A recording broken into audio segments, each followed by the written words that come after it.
for me personally, when we were working on the Passion of the Christ, we did a makeup test for the Judas Demon, and it was just a real quick flash of Judas seeing something in the shadows that scares him. Originally, Mel said he wanted the Judas character to look very diseased and leper-like. And we did a makeup test on one of our guys in the shop and shot it, and Mel didn't like it. And I just remember getting somebody knocking on my office door and going, "Hey, Mel wants to talk to you. He's not happy." I was like, "Oh, okay." And I went into his office and he goes, I'm not happy with this. And I'm like, "It's what you wanted, right?" And he goes, "Yeah, but now that I see it, it's not right." And I go, "Well, what would you like it to be?"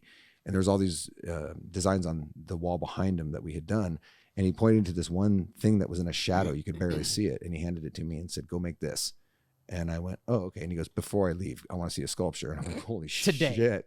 So I just sculpted as fast as I could. I just got a shape there to see if he liked it. And then he approved it. I finished sculpting it. We molded it.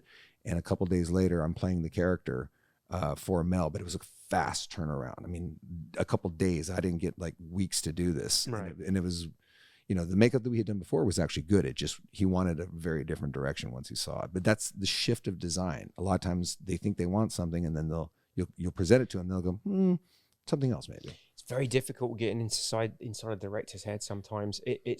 That's the, like I said earlier, it's the most exciting part of the process, but in a weird way, it's the most frustrating. Well, especially it sounds like if they don't know how to communicate and they're not sure. I'm assuming you prefer solid direction. Like, I don't like any of this. I definitely want it in this direction. You'd think, but I don't. I actually prefer it when they don't know, because if you're loving and you're careful with it, you can sort of shepherd them into a better place. I mean, it's the weirdest thing with when you write, if you write a script or you got a film in your head, like, directors will worry about all the important stuff, right? I mean, obviously performance, story. I mean, all the things that really count. Creature effects, it depends how important the creature is, for instance, or how important the makeup is, but you've got to try to sort of, sometimes you've got to protect the clients from themselves. Oh, yeah. Right? Yep. So they might be coming up with an idea that's so trite and terrible, and you're thinking to yourself, "Oh my God, if you do this, like, the community's going to roast you alive."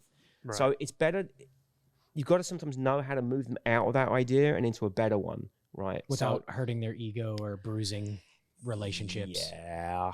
I mean, it's funny.